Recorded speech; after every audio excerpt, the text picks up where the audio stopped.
Hello everyone. What I did say yesterday, someday or one day, that was a quote I told yesterday, but I'm not following it. Yesterday I thought and I was quite sure today I would wake up early and go for a walk, but I didn't. Again, the video before that I said I get a burst of motivation and burst of seriousness, but it goes quite easily and quite fast. I don't know how can I keep it. Um, I think I was quite serious and quite fun today. Was the opposite of serious. Not serious. I was quite serious and I was not quite serious today. I did study. I did some writing tests. I learned few about writing task one, and it's the day where my writing session should end. But I'm planning on doing it tomorrow also. I have reading also tomorrow, but I plan to in writing task one tomorrow and focus on writing task two.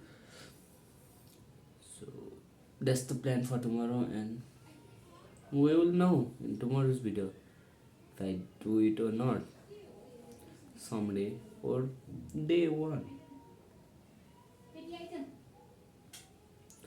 There is always some distraction in my video, please don't mind it, and you are the only one who is watching this video puzzle, so don't worry, you can comment. I'm only making it for my future and I plan to make this channel private. I don't know why. I plan to keep it secret. I plan to keep it for myself. So let's get started with our today reading session.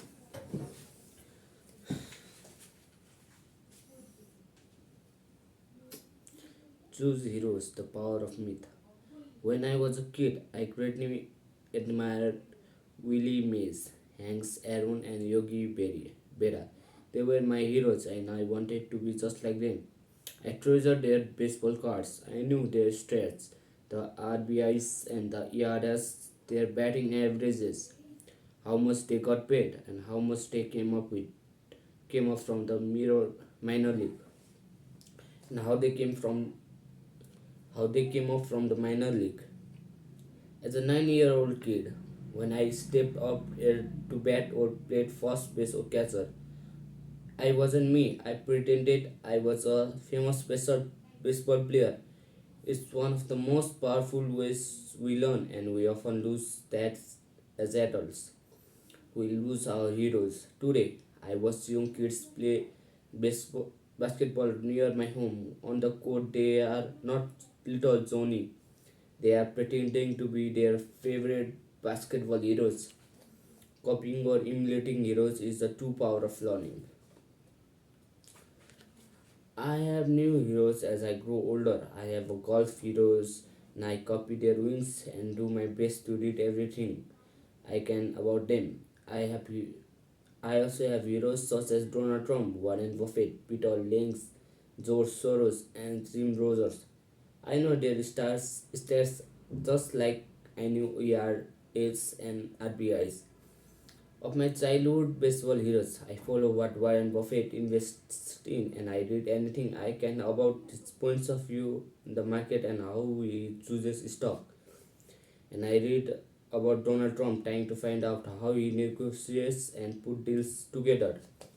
Just as I was not me when I was up to bat when I am in the market or I am negotiating a deal. I am subconsciously acting with a bravado and confident of Trump.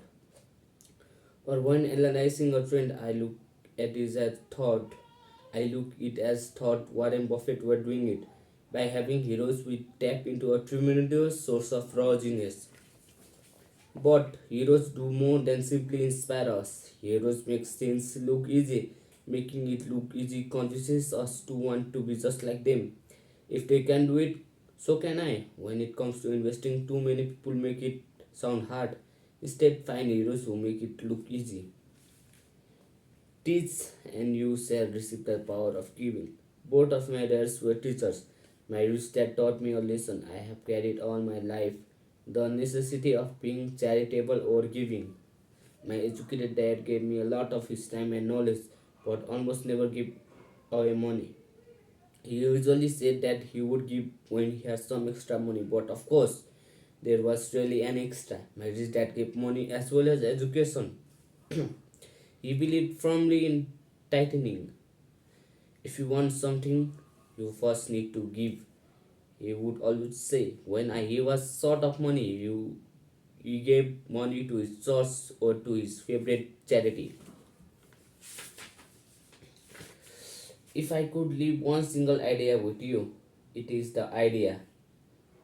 Whenever you feel short or in need of something, give what you want first and it will come back in buckets. That is true for money, a smile, a love, or friendship. I know it is often the last thing a person may want to do, but it has always worked for me. I trust that the principle of reciprocity is true, and I give what I want. I want money, so I give money. And it comes back in multiples. I want sales, so I help someone else sell something, and sales comes to me. I want contracts, and I help else to get contracts. Like magic, contracts come to me. I heard a saying years ago that went, God doesn't need to receive what humans need to give.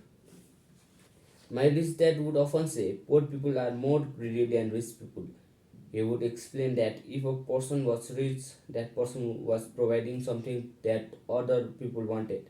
In my life, whenever I have felt needy or short of money or short of help, I simply went out or found in my heart what I wanted and decided to give it first. And when I gave, it always came back. It reminds me of the story of a guy sitting with firewood in his arm on a cold, freezing night. He's yelling at the pot-built stove. When you give me some heat, I will put some wood in you. And when it comes to money, love, happiness, sales, and contracts, all one needs to remember is to give first.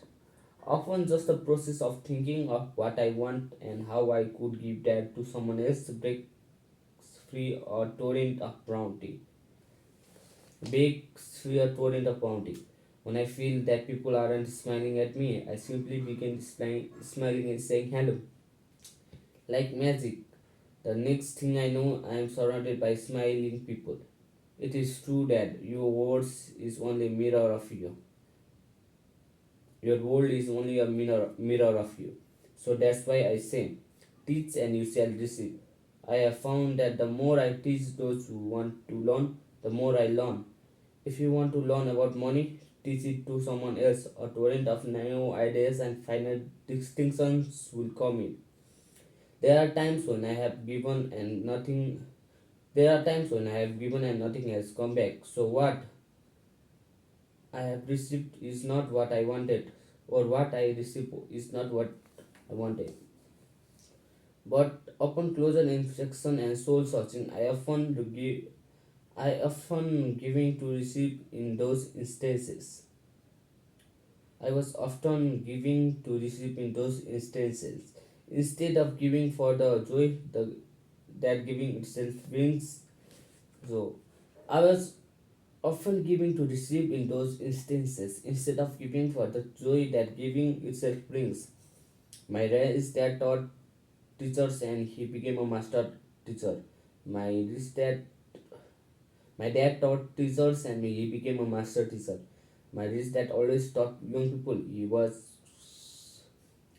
My rich dad always taught young people his way of doing business. In retrospect, retrospect, it was the generosity with what they knew that made them smarter. There are powers in the world that are much smarter than we are. We can get there on your own, but it is easier with the help of some power that be.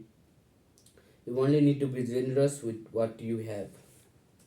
So that's the end of chapter 7. So chapter 8. Now we have chapter 9. I think it will end this week. I don't know. I think My reading ability is getting better. I am reading more carefully. If I make mistakes, I go back and read again. I don't want to make mistakes while reading. If I make mistakes, I want to improve it. I think that's the way that I can only improve. Now I think the video has gone long enough.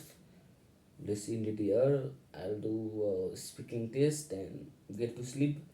I need to sleep well because I need to rest to improve my body. So that's it for today. I will see you tomorrow. Goodbye.